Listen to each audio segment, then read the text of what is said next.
Graça e paz, irmãos. Graça e paz, irmãos. Melhorou. Que privilégio podermos continuar nossa caminhada.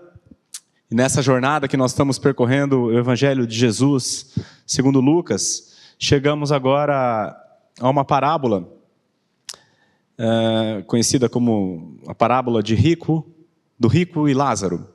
Está no capítulo 16, do verso 19 ao 31. A minha versão aqui, meus irmãos, é a versão ARA, Almeida Revista Atualizada. Caso você queira atualizar aí o seu aplicativo. Essa parábola que nós vamos ler agora, ela é uma das mais importantes que Jesus proferiu, porém, é uma das mais perturbadoras. E a gente vai entender ao longo da leitura por quê. Acompanhe comigo a partir do verso 19.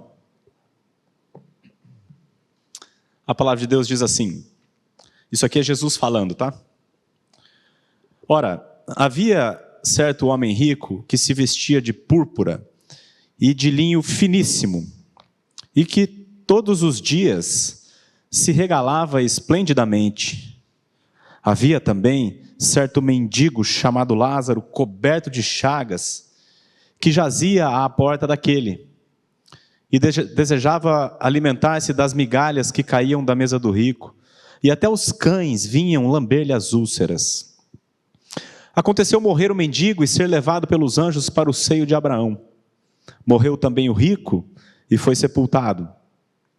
No inferno, estando em tormentos, levantou os olhos e viu ao longe a Abraão e Lázaro no seu seio. Então, clamando, disse: Pai Abraão, tem misericórdia de mim, e manda Lázaro que molhe em água a ponta do dedo e me refresque a língua, porque estou atormentado nesta chama. Disse, porém, Abraão: Filho, lembra-te de que recebeste os teus bens em vida, e Lázaro igualmente os males. Agora, porém, aqui ele está consolado, tu em tormentos. E além de tudo, está posto um grande abismo entre nós e vós, de sorte que os que querem passar daqui para vós outros não podem, nem os de lá passar para nós. Então replicou: Pai, eu te imploro que o mandes à minha casa paterna, porque tenho 5 irmãos, para que lhes dê testemunho, a fim de não virem também para este lugar de tormento. Respondeu Abraão: Eles têm Moisés e os profetas, ouçam-nos. Mas ele insistiu: Não, pai Abraão, se alguém dentre os mortos for ter com eles, arrepender-se-ão. Abraão, porém, lhe respondeu: Se não ouvem a Moisés e aos profetas, tampouco se deixarão persuadir, ainda que ressuscite alguém dentre os mortos. Por que essa parábola é perturbadora, meus irmãos? Porque o ensino principal dela é a dura realidade de um lugar chamado inferno.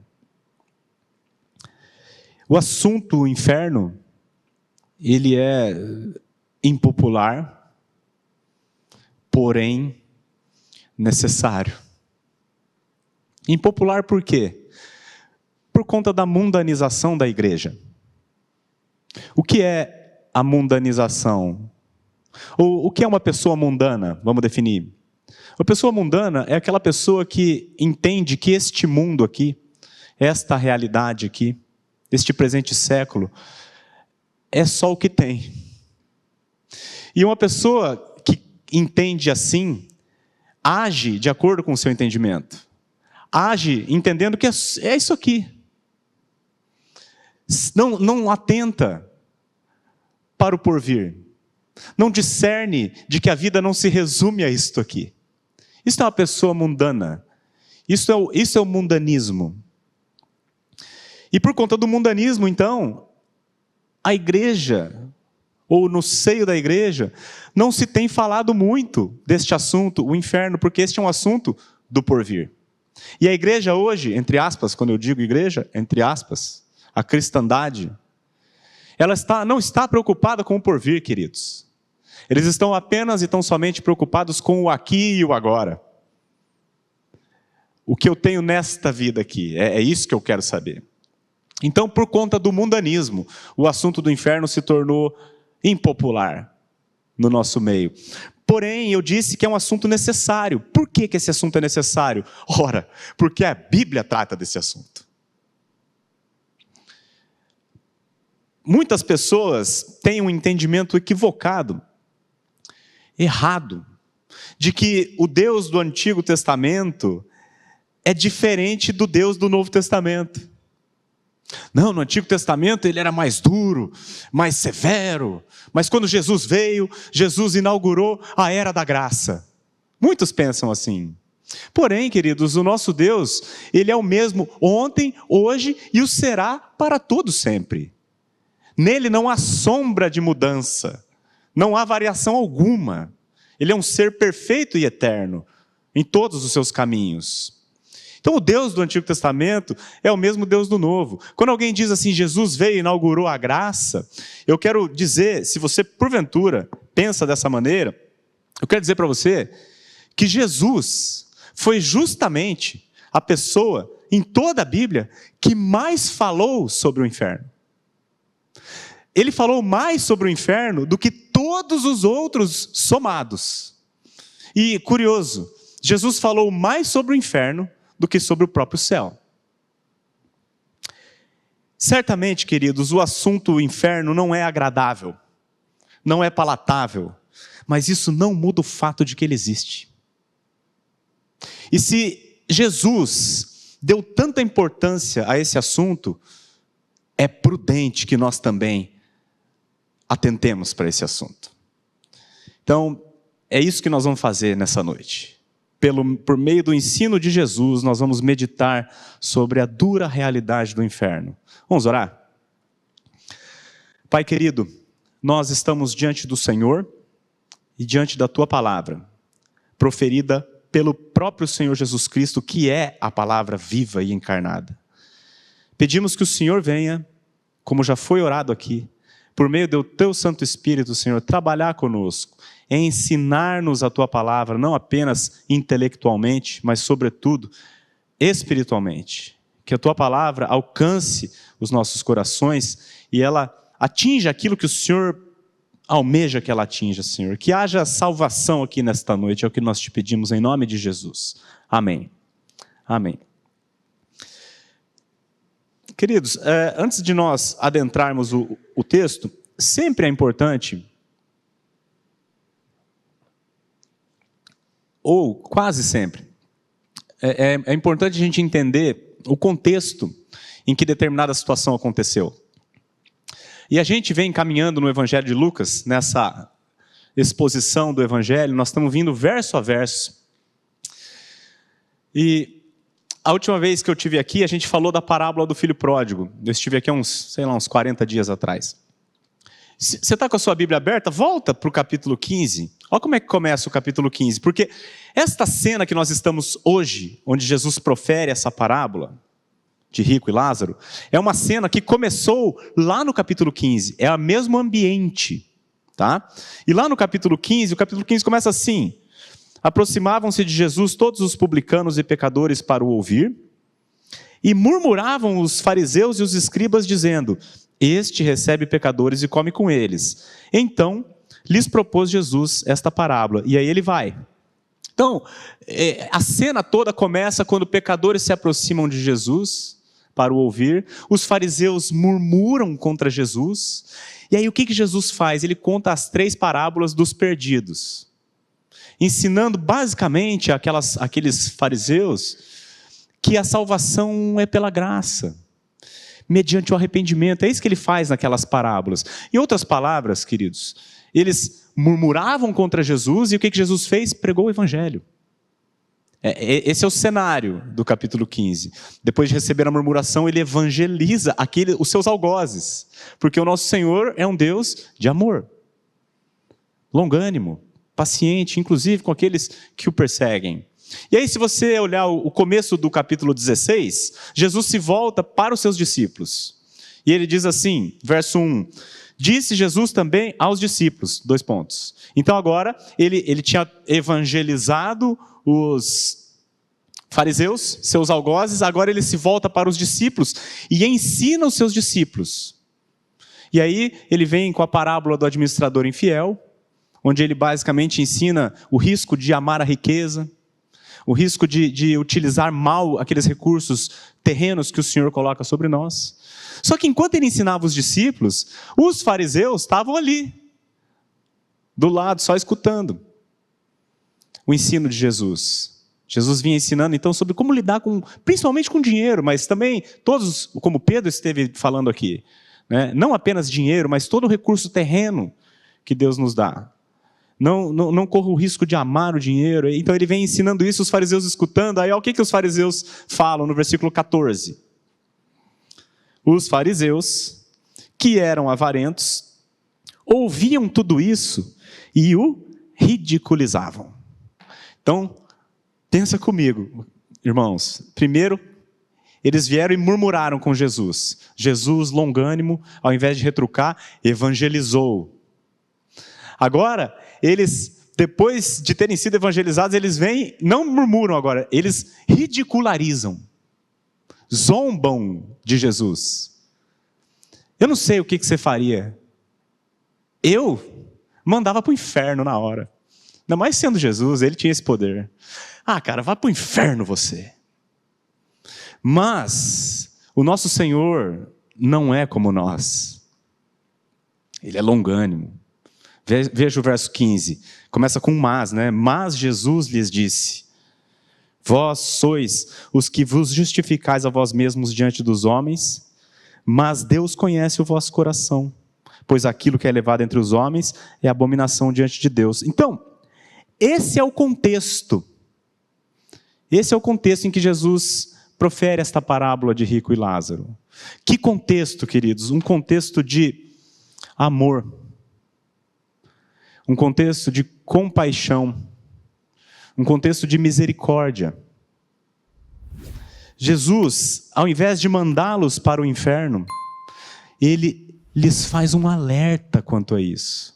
Porque essas pessoas estavam caminhando a passos largos, galopando para o inferno sem saber. Então Jesus profere esta parábola com um propósito: abrir o entendimento daquelas pessoas.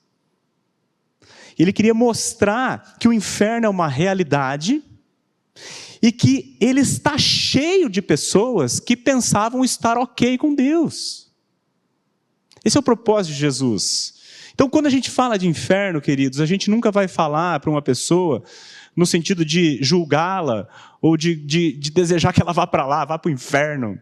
Não, sempre que nós tratarmos desse assunto, deve ser com graça, no sentido de, na dependência do Espírito Santo, mostrar para essa pessoa que é para lá que ela está indo.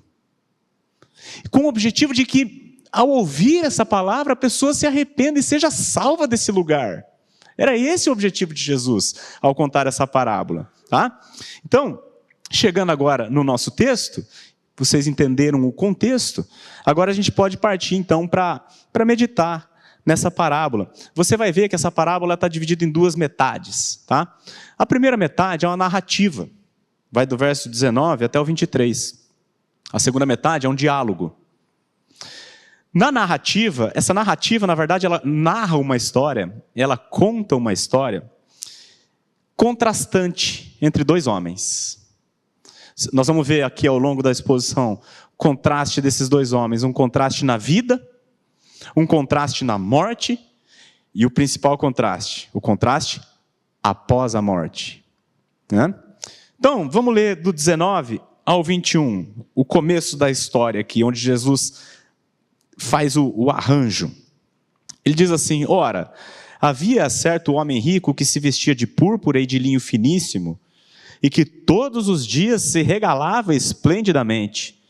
Havia também certo mendigo chamado Lázaro, coberto de chagas, que jazia à porta daquele, e desejava alimentar-se das migalhas que caíam da mesa do rico, e até os cães vinham lamber-lhe as úlceras. Então aqui é o contraste na vida. Duas vidas contrastantes. Um homem rico e outro pobre. O homem rico, nós vemos aqui que ele se vestia de púrpura. A púrpura, ela era a roupa púrpura, tipo um roxo. Para fazer uma roupa púrpura, você tinha que mergulhar e achar aqueles polvos que soltam tinta, ou alguns moluscos, lá no fundo do mar. Era dificílimo alcançar aquilo. Então tinha muita gente que vivia fazendo aquilo, muita gente morria tentando conseguir a púrpura. Então, era muito caro. A púrpura era usada por reis, por senadores. E esse cara aqui, nós estamos lendo, ele se vestia de púrpura e de linho finíssimo. O linho era usado como roupa de baixo, né? E ele usava linho finíssimo. Veja, ele era extravagante até na cueca, entendeu? Ele era extravagante. Usava cueca de seda, digamos assim, extravagante. E nós lemos aqui também que todos os dias ele se regalava esplendidamente, banquete todo dia. Ou seja, ele não negava nada à sua alma.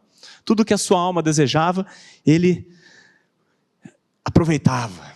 Essa era a vida desse homem. E o outro, como a gente viu, era pobre.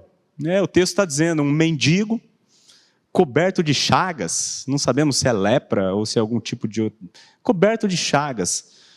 Ele desejava alimentar-se das migalhas, ou seja, o cara passava fome. Humilhava-se, mendigando. E os cães eram sua companhia. Nós estamos lendo aqui que os cães vinham lamber-lhe as úlceras. Era um cidadão, um coitado. Contraste na vida, um rico e um pobre. O texto segue dizendo, a parábola de Jesus, verso 22, aconteceu morrer o mendigo e ser levado pelos anjos para o seio de Abraão. Morreu também o rico e foi sepultado. No inferno, estando em tormentos, levantou os olhos e viu ao longe a Abraão e Lázaro no seu seio. Aqui então nós vemos mais dois contrastes. O primeiro é o contraste na morte. Que nós vemos que o rico foi sepultado, o outro não. O rico foi sepultado. Aí você imagina a pompa do funeral desse cara. O cara riquíssimo. Imagina aquele funeral de um homem importante, rico. Uma galera chorando. As pessoas fazendo um discurso atrás do outro acerca do legado que ele deixou. As pessoas dizendo, descanse em paz. Esse foi o funeral do rico. Ao passo que o mendigo, Jesus não diz que ele nem teve sepultamento. Porque o mendigo, ele não é um indigente. Provavelmente foi jogado, como era o hábito, lá no vale dos filhos de Inom, o Guerrena, onde queimavam os indigentes, ou talvez até os cachorros, os seus companheiros, que vinham lamber-lhe as úlceras, ali terminaram os cachorros foram o sepulcro desse homem. Então, um contraste na morte. Um teve o sepultamento, o outro não. Mas tem o principal dos contrastes e que Jesus começa a trazer aqui. É o contraste após a morte. Porque nós lemos que um foi levado para o seio de Abraão, que é um eufemismo para o céu. Abraão está no céu, ele está no seio de Abraão. Ele está lá com Abraãozão, lá no céu. Ao passo que o outro está num lugar chamado inferno. Jesus aqui começa a desconstruir a teologia dos fariseus. Qual era a teologia desses homens? Porque quando Jesus disse que o rico está no inferno e o pobre está no céu, isso contraria completamente o pensamento daquela turma. Porque eles tinham um entendimento que ser rico era um sinônimo de ser abençoado por Deus. E ser pobre era um sinônimo de desprezo e maldição da parte de Deus. Alguma semelhança, queridos, com a atualidade? Não é exatamente isso que diz a teologia da prosperidade? Deus vai te abençoar. Deus vai te dar uma casa. Deus vai te dar um carro. Deus vai te dar um emprego. Não é? Teologia da prosperidade, queridos, é coisa velha. É coisa antiga. Mas é mentira. Porque é muito evidente na Bíblia que tem crente que é rico. Por exemplo, Abraão, Jó, Ló, Salomão, tantos. Mas tem crente pobre. Os apóstolos, fala um para mim que foi rico. Todos pobres. Jesus. Não tinha onde reclinar a cabeça. Não tinha casa própria, queridos. Então tem crente rico e tem crente pobre. Tem crente bonito e tem crente feio. Estou vendo alguns bonitos aqui e outros feios. E é crente. Tem crente saudável e tem crente que fica doente. Não tem nada a ver com ser abençoado ou não. Tem crente empregado, trabalhando, ganhando bem, e tem crente que é demitido. Então a teologia da prosperidade, queridos, é um engano, é uma mentira. Para pegar pessoas mundanas, cuja preocupação é apenas o aqui e o agora. E tem obtido muito êxito, óbvio. Pega como que sentindo coceira nos ouvidos, as pessoas se cercam de mestres segundo as suas próprias cobiças. É isso que a Bíblia diz, né? E aqui a gente precisa também trazer algumas verdades importantes, que nós lemos nesses versículos aqui, o 22 e o 23. A primeira delas é que a morte é democrática. Ela vem para todo mundo. Vem para o rico e vem para o pobre. Vem para o bonito e vem para o feio. Vem para todos. Todos. Que homem há que viva e não veja a morte? Ou que livre a sua alma das garras do sepulcro? Salmo 89, 48. Que homem há? Nenhum. A morte é, portanto, democrática. Ela não mede classe social, não vê sexo, não vê nada. Ela chega. Segunda verdade que a gente precisa destacar aqui: o corpo morre, a alma não. Por quê? Porque o homem foi criado à imagem e semelhança de Deus, portanto, eterno. A única coisa que muda, queridos, é o destino de cada alma. Mas a sua existência, ela é eterna. E o destino só tem dois, para cima e para baixo. O seio de Abraão e o inferno. Não tem outro. E a viagem para lá é instantânea. Aconteceu morrer o mendigo e ser levado pelos anjos para o seio de Abraão. É uma viagem, não sei a distância, porque a distância é cósmica, né? Mas o traslado é instantâneo. Aconteceu morrer também o rico, e no inferno, estando em tormentos, olhou para cima e viu. É instantâneo. Uma outra verdade que a gente precisa destacar aqui, que no inferno, queridos, o homem tem plena consciência. Porque nós lemos aqui no texto que o rico, estando no inferno, estando em tormentos, levantou os olhos e viu. Agora eu pergunto, por que o rico foi para o inferno? Porque na parábola de Jesus, nenhuma atrocidade foi atribuída a ele. Então ele foi para o inferno porque ele é rico? Não, claro que não. A Bíblia não condena a riqueza. Aliás, grandes homens de Deus foram muito ricos. Como eu já citei alguns aqui. Abraão, Jó, Salomão, o homem mais rico que já existiu, Davi e tantos outros. A Bíblia não condena a riqueza, queridos. Aliás, a riqueza é uma dádiva do Senhor. Ela condena o amor ao dinheiro. Isso ela é veementemente censura. O amor ao dinheiro é raiz de todos os males.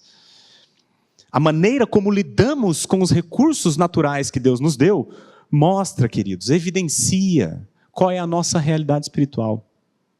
Se entendemos haver uma vida por vir, ou se entendemos ser só isso aqui a vida.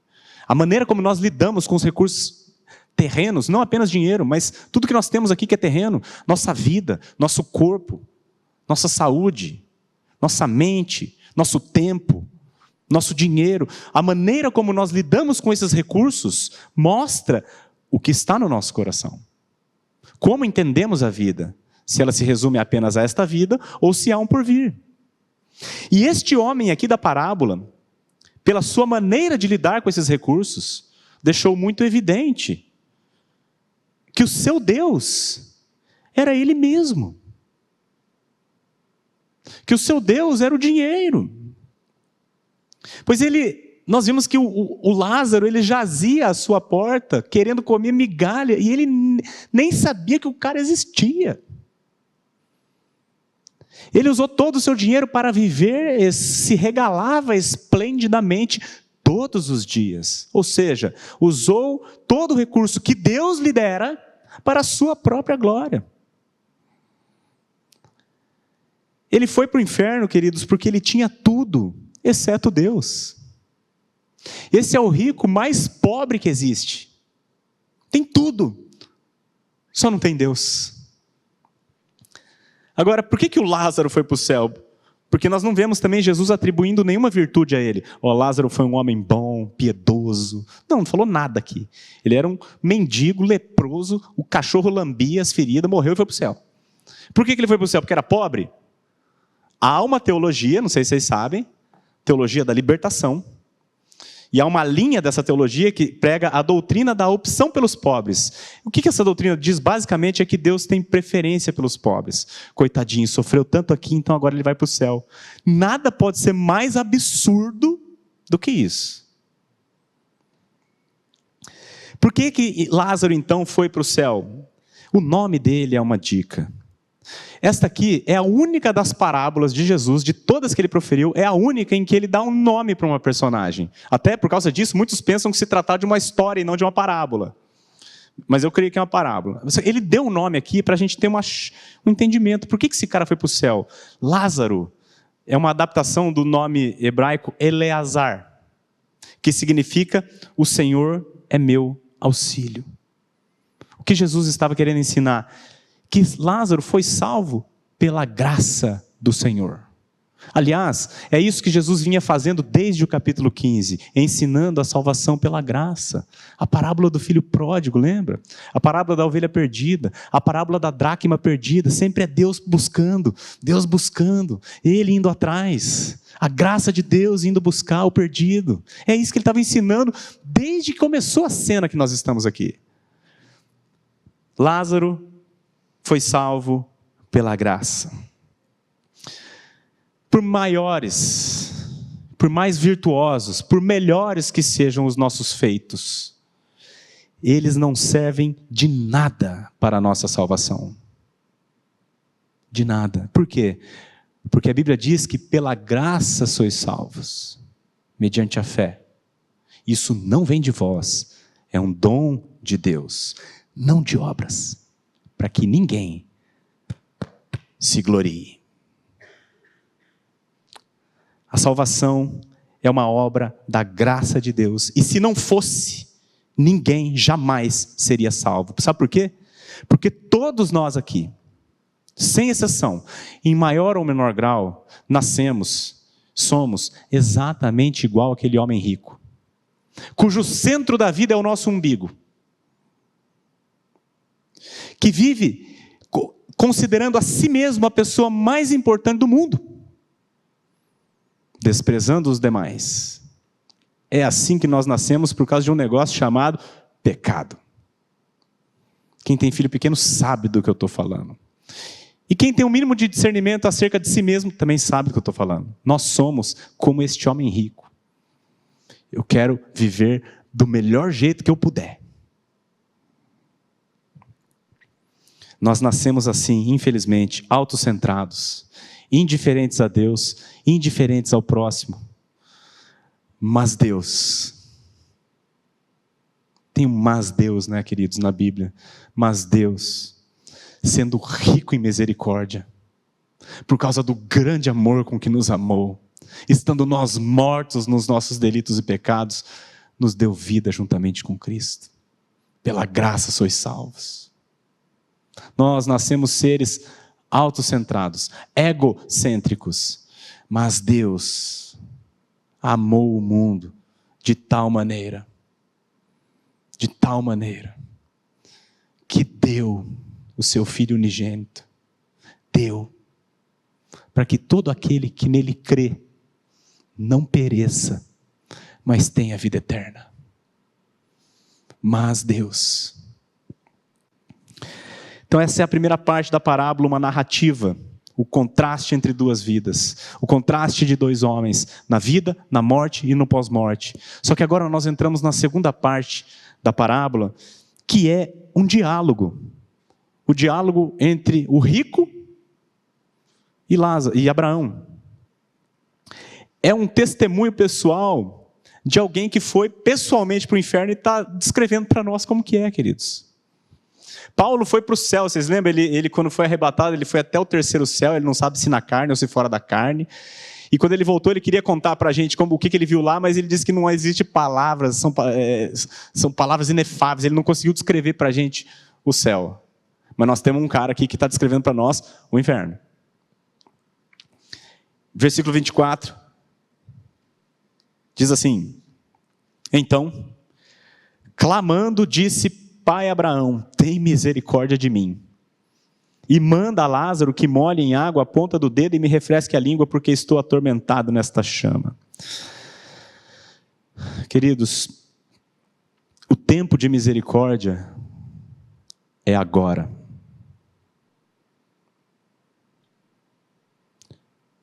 Este homem clamou por misericórdia, mas não recebeu. Porque o tempo de misericórdia é agora. Como diz o profeta Isaías: buscai o Senhor enquanto se pode achar, invocai-o enquanto está perto. Deixe o perverso o seu caminho, o iníquo os seus pensamentos. Converta-se ao Senhor, que se compadecerá dele. E volte-se para o nosso Deus, porque é rico em perdoar. O nosso Deus é rico em perdoar. Buscai o Senhor enquanto se pode achar.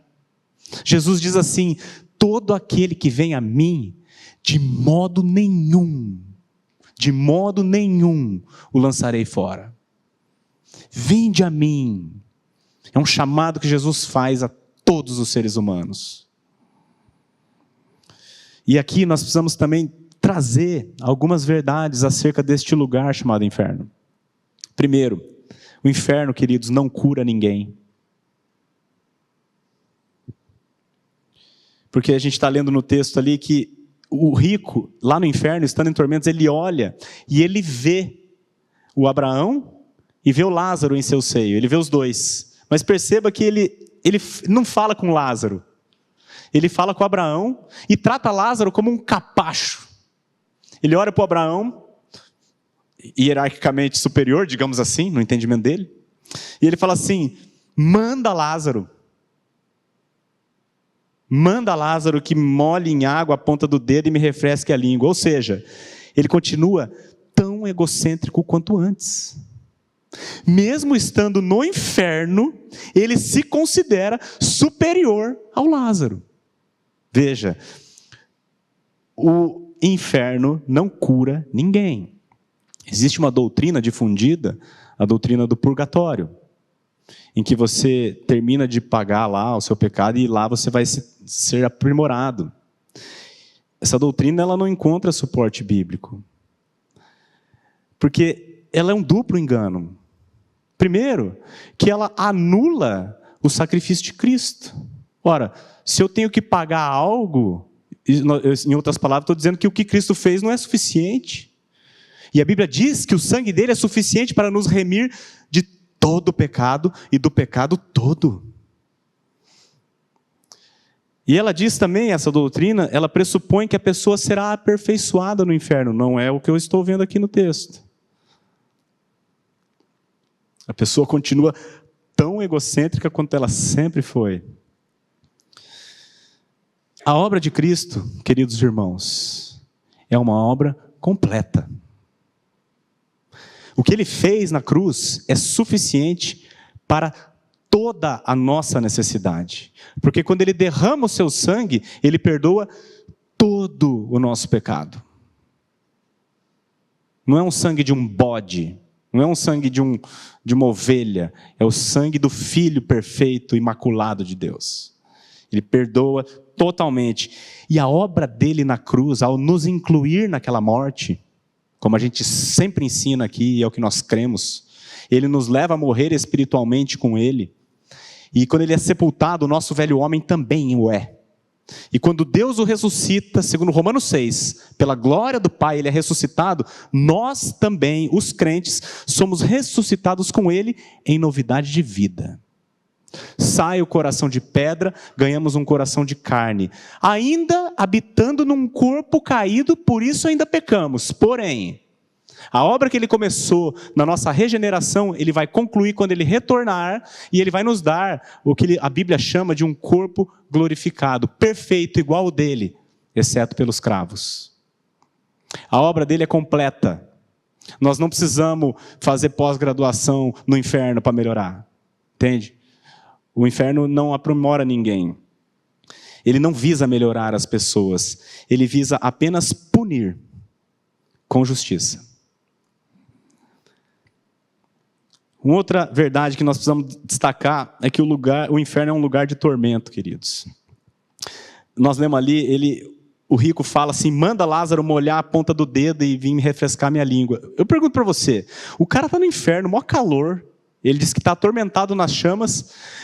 Se eu estivesse lá, eu teria pedido, não uma gotinha, eu teria pedido um balde de água, ou uma mangueira. Manda o Lázaro trazer uma mangueira para mim. Mas ele fala assim, manda ele molhar a ponta do dedo e me refrescar a ponta da língua. Por quê? Porque Jesus estava sendo intencional no sentido de ensinar a todos nós, mas aqueles fariseus, que o inferno é um lugar onde não haverá uma gota de alívio. É um lugar de tormento, queridos. Terrível. Você vai desejar uma gota e não vai ter. Quando eu falo você, é genérico, tá? Mas se você não creu no Senhor, é isso que vai acontecer com você. E eu quero dizer também uma outra verdade acerca do inferno. Quer você goste ou não, o inferno é um lugar necessário. Por quê? Porque o nosso Deus é um Deus justo. Deus é amor? Claro que é. Mas não se esqueça, Ele é justo. Se Ele não punir todos os pecados, se Ele deixar um pecado impune sequer, Ele não é um Deus justo. Como assim? Um juiz que varre a sujeira para debaixo do tapete? Que tipo de juiz é esse? Um juiz iníquo. Não é assim o nosso Deus. Ele irá condenar todos os pecados. Aqueles que creem no Senhor Jesus já tiveram seus pecados condenados na cruz. E por isso nós teremos o deleite eterno no céu. Agora, aqueles que não creem no Senhor serão justamente condenados. Não pense você, a gente foi ensinado desde criança que Satanás é o chefinho do inferno. Lembra quando tinha desenho animado? Satanás era o chefinho, ficava com o tridente lá e ele que trazia as pessoas para o inferno. Satanás não manda ninguém para o inferno, quem manda é Deus.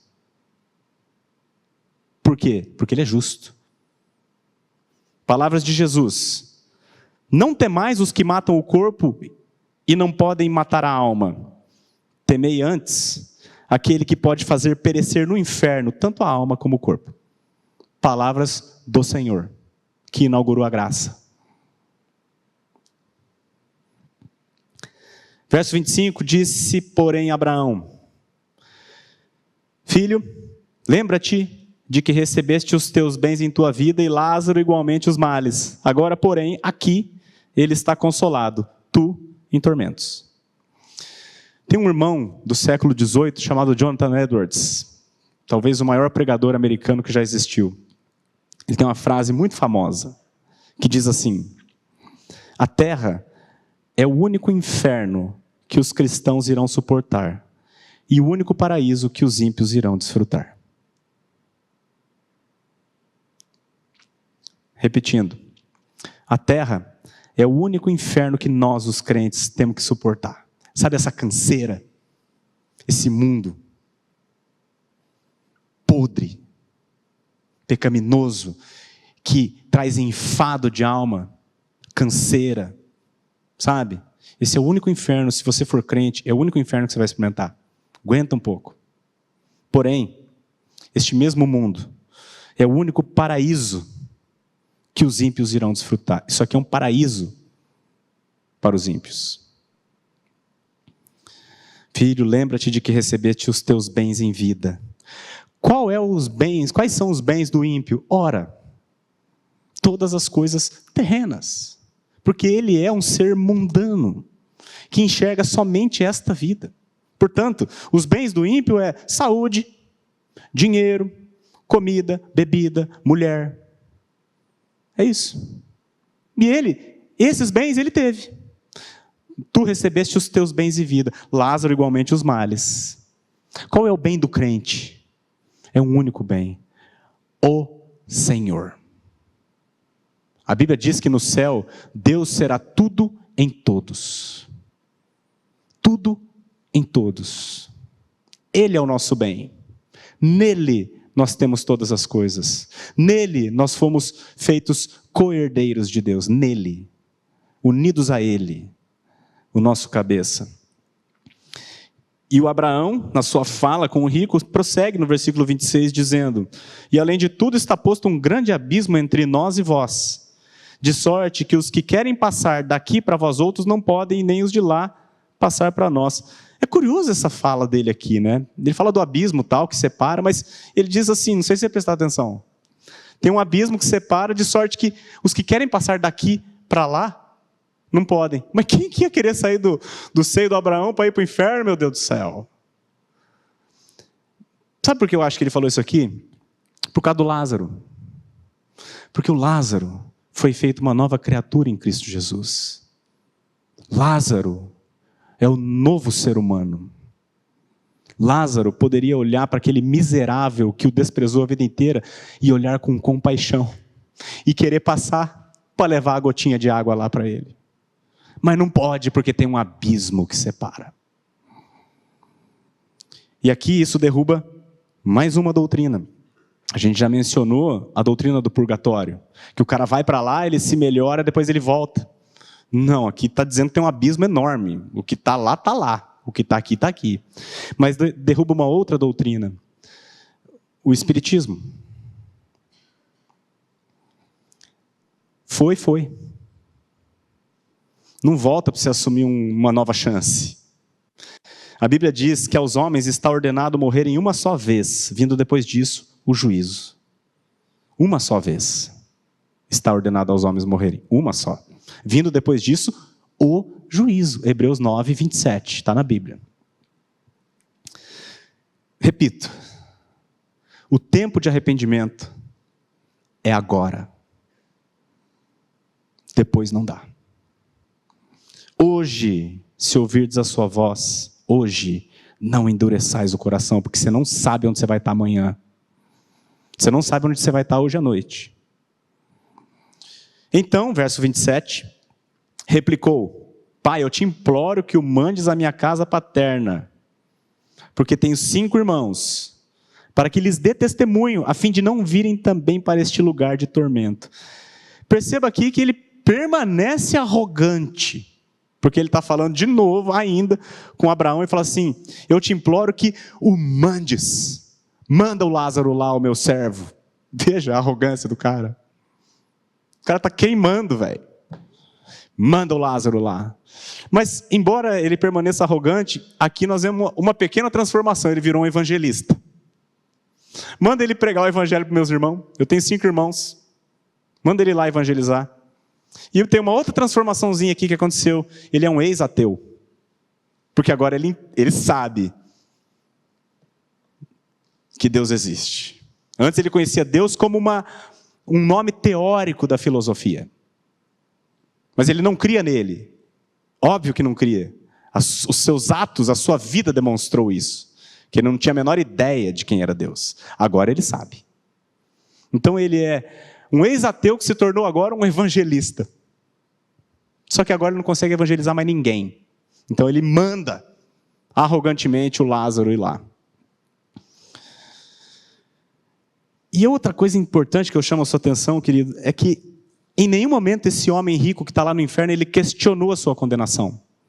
Você não vê ele, não, veja bem, em nenhum momento ele questiona. Sabe por quê?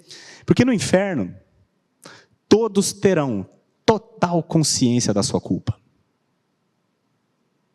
Total discernimento do seu pecado. Será claro e nítido para todos os condenados, de modo que ninguém vai, Senhor, sacanagem, hein? Pô, o senhor pegou bem eu. Não. O inferno é um lugar de remorso, onde a pessoa passará a eternidade pensando nas oportunidades que ela negligenciou.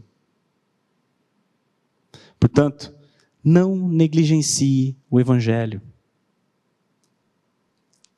Como escaparemos nós se negligenciarmos tão grande salvação, diz o autor de Hebreus.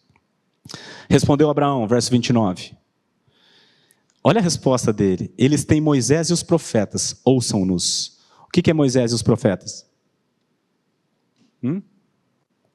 A Bíblia, o Antigo Testamento. Moisés, Pentateuco e os profetas. Ouçam-nos. Em outras palavras, eles têm a Bíblia, como você tinha, está falando com o rico. Ouçam-na.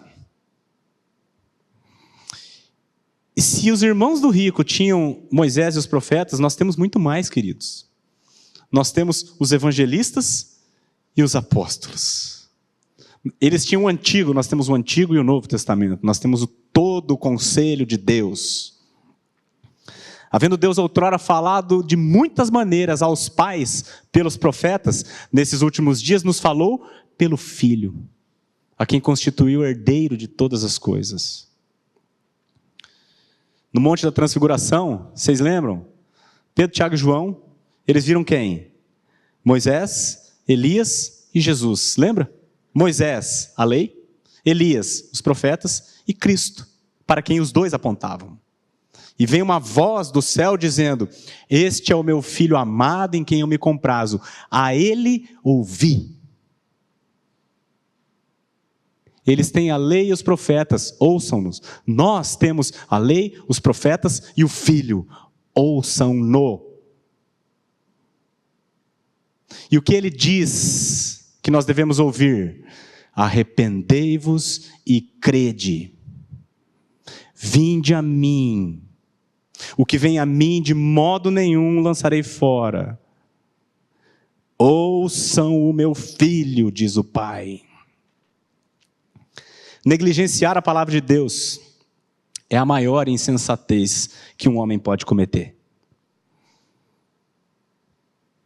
O rico e os seus irmãos tinham acesso à palavra, mas a desprezaram. Semelhantemente, muitos cristãos a têm desprezado. Muitos cristãos têm a Bíblia apenas como um amuleto aberto na sala. Ou muitos andam apenas com ela em cima do painel do carro, já viu esses? Um amuleto. A Bíblia é o livro mais vendido do mundo e talvez um dos menos lidos. Negligenciar a palavra de Deus é uma das maiores insensatez que um ser humano pode cometer. Eu negligenciei a palavra de Deus durante mais de 30 anos. Quando eu era adolescente, mais novo que vocês, tinha, sei lá, uns 15, 16 anos, sei lá. Minha mãe me deu uma biblinha e ela falou assim: filho, você precisa ler. Um versículo por dia, mas leia. A pessoa que mais me ama no mundo, me dando esta orientação. O que eu fiz com a Bíblia? Guardei na gaveta e nunca abri. Negligenciar a palavra de Deus, queridos, é o que este rico fez. E os irmãos dele também. Quando eu peguei a palavra de Deus, eu peguei com 32 anos de idade, a primeira vez que eu abri a Bíblia para ler. Peguei ela, outro dia eu conto a história para vocês, mas eu peguei ela com um propósito perverso. Eu peguei ela com o objetivo de ler a Bíblia e apontar os erros da minha esposa na religião dela. Vou pegar a Bíblia aqui, vou anotar tudo que eles creem errado e eu vou vencer essa discussão. Porém, a palavra de Deus é viva e eficaz, mais cortante do que qualquer espada de 2 gumes, e penetra até o ponto de separar alma e espírito, juntas e medulas, e ela é apta para discernir as intenções e os propósitos do coração. A própria palavra, quando nós lemos a palavra de Deus, irmãos, não somos nós que estamos lendo a Bíblia, é a Bíblia que nos lê a nós. Ela mostrou para mim quem eu era. Um perverso. Um pecador contumaz, egocêntrico, orgulhoso, que a vida inteira desprezou a Deus e viveu apenas para si mesmo. Mas essa mesma Bíblia, irmãos, mostrou para mim o Senhor Jesus Cristo, que desceu até este mundo para morrer por um pecador que não vale nada como eu. Não negligencie, querida, a palavra de Deus. Conheça a palavra de Deus. Tudo que Deus tinha para falar para nós, Ele nos falou pelo Filho. E Ele tem sustentado este livro ao longo dos séculos, não obstante todo o empenho do império das trevas contra Ele, Ele está aqui intacto ao nosso dispor. Ouçam-no. Ouçam-no. Não seja tolo como eu fui.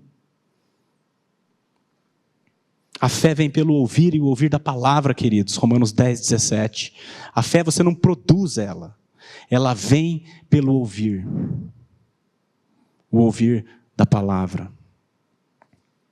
Eles têm Moisés e os profetas. Ouçam-no. Mas, versículo 30. Ele insistiu. Não, pai Abraão. Se alguém dentre os mortos for ter com eles, arrepender-se-ão. Abraão, porém, lhe respondeu: se não ouvem a Moisés e aos profetas, olha essa fala dele. Se não ouvem a Moisés e aos profetas, tampouco se deixarão persuadir, ainda que ressuscite alguém dentre os mortos. Em outras palavras, não há nada no mundo inteiro mais poderoso para salvar uma alma do que a palavra de Deus. Quem rejeita a palavra de Deus, ainda que ressuscite um dos mortos e venha falar conosco, o cara não vai crer. E Jesus provou isso 2 vezes. Curioso, né? Depois você vai ver lá no Evangelho de João, nós não vamos lá, mas você lê na sua casa, João capítulo 11, ele ressuscitou um cara chamado como? Lázaro. Pergunto para você, creram? Não. Vamos matar tanto Lázaro quanto Jesus. Sinais e milagres não convertem ninguém. Ainda que Deus possa usar, se Ele bem entender. O que transforma a pessoa é a palavra de Deus, que convence o homem do pecado e mostra Jesus Cristo como Redentor. Muitos cristãos, andam em busca de sinais. Eu quero uma mensagem especial de Deus. Eu quero que Ele me mostre um sinal. Para com essa besteira. E vai ouvir o que o Senhor tem. Tudo aquilo que Ele tinha para falar, que você precisa saber, Ele já falou e Ele teve o capricho de deixar escrito para você.